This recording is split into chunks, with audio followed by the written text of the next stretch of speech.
उसने राजकुमारी को देखा तो राजकुमारी को देखकर मोहित हो गया। राजकुमारी से सुंदर इस दुनिया में कोई नहीं है।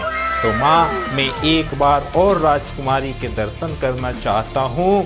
मेरे इस रूप को धारण करने से पूरे गांव के नर नारी, राजा रानी और राजकुमारी मेरे सामने हाथ जोड़े खड़े हैं, नतमस्तक है।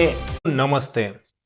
आज हम देखने वाले हैं एक माँ के कहने पर अपने बेटे को कैसे परमात्मा की प्राप्ति होती है, और जो बेटा है वो परमात्मा पर विश्वास ना करते हुए भी माँ के कहे अनुसार चलने से उसे उसका मन चाहा वरदान मिलता है और परमात्मा जीवन भर के लिए मिल जाते हैं। एक बेटा जो पोस्टमैन था, पत्रिका देने के लिए राजा के दरबार में गया।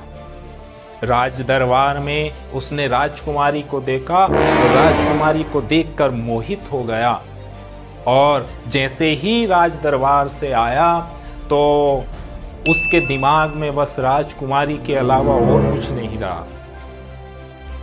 उसने खाना पीना छोड़ दिया। घर वालों ने पूछा कि बेटा बता तुझे हुआ क्या है। उसने किसी को कुछ नहीं बताया और दिनों दिन दुबला होने लगा। माँ ने पूछा कि बेटा सही बता कि तुझे क्या हुआ है, कहीं कोई बीमारी है। तो उसने सारी व्यथा जो थी, जो उसके साथ घटना हुई थी, वो माँ को बताई कि मैं पत्रिका देने गया, मैंने राजकुमारी को देखा और राजकुमारी को देखकर मुझे लगा कि राजकुमारी से सुंदर इस दुनिया में कोई नहीं है। तो माँ, मैं एक बार और राजकुमारी के दर्शन करना चाहता हूँ, मुझे कैसे भी राजकुमारी के दर्शन करा दो। माँ ने विचार कर कहा कि बेटा बस इतनी सी बात, और इतनी सी बात के लिए तूने इतना समय निकाल दिया, अपनी ऐसी हालत बना ली, और पहले बता दिया होता तो ये काम मैं तेरा पहले ही करवा देती। माँ की इतनी सी बात सुनकर बेटा खुश हो गया। बेटा ने कहा कि माँ बताओ मुझे कैसे राजकुमारी के दर्शन होंगे।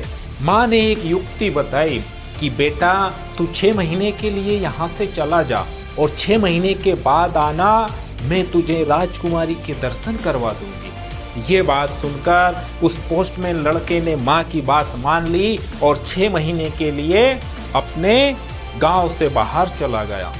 6 महीने बाद जैसे आया तो प्लान के अनुसार वो राजा के बगीचे में जाकर बैठा, और माँ ने पूरे गांव में अनाउंस करवा दिया, सूचना करवा दी कि राजा के बगीचे में एक ऐसे सिद्ध महात्मा आए हैं जिनसे आप जो भी पूछो वो सारा वृत्तांत बता देते हैं, किसी भी समस्या का हल करवा देते हैं। तो चलो सारे गांववासी उनके दर्शन करने के लिए चलते हैं।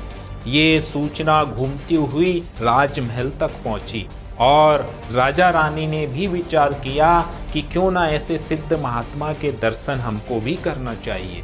राजा रानी राजकुमारी अपने रथ पर सवार होकर उन महात्मा के दर्शन करने के लिए पहुंचे। सारा गांव उस लड़के के जो पोस्टमैन था उसके दर्शन कर रहे हैं। राजा रानी राजकुमारी उस महात्मा के दर्शन कर रहे हैं। तभी माँ ने इशारे में उस बेटे से कहा कि बेटा तेरे सामने राजा रानी और राजकुमारी है, अब तू राजकुमारी के दर्शन कर ले।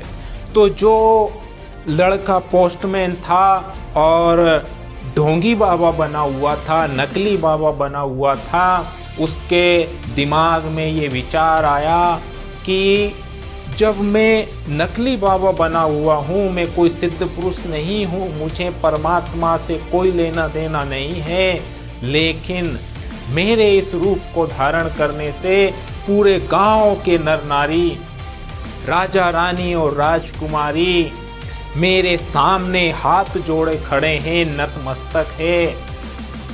अगर मेरा परमात्मा के प्रति ये ढोंग पूरे गांव को, राजा रानी को मेरे सामने झुका सकता है, अगर मैं परमात्मा पर सच्चा विश्वास कर पूरे जीवन भर के लिए परमात्मा का भक्त बन जाऊं तो परमात्मा मेरे लिए क्या कर सकते हैं मैं अनुभव भी नहीं कर सकता। और ये मन ही मन विचार कर उस पोस्टमैन लड़के ने अपनी आंखें नहीं खोली और ना राजकुमारी के दर्शन किए। राजा रानी और राजकुमारी उस ढोंगी बाबा के दर्शन कर चले गए, लेकिन वो पोस्टमैन लड़का जीवन भर के लिए परमात्मा का सच्चा भक्त बन गया और अंत में बैकुंठ धाम खो गया। तो साथियों, एक माँ अपने बेटे का कभी बुरा नहीं चाहती। माँ से बड़ा शुभचिंतक इस संसार में अपने बेटे के लिए और कोई नहीं हो सकता। तो साथियों, आज की इस कहानी में इतना ही। मिलते हैं अगली मोटिवेशनल कहानी के साथ।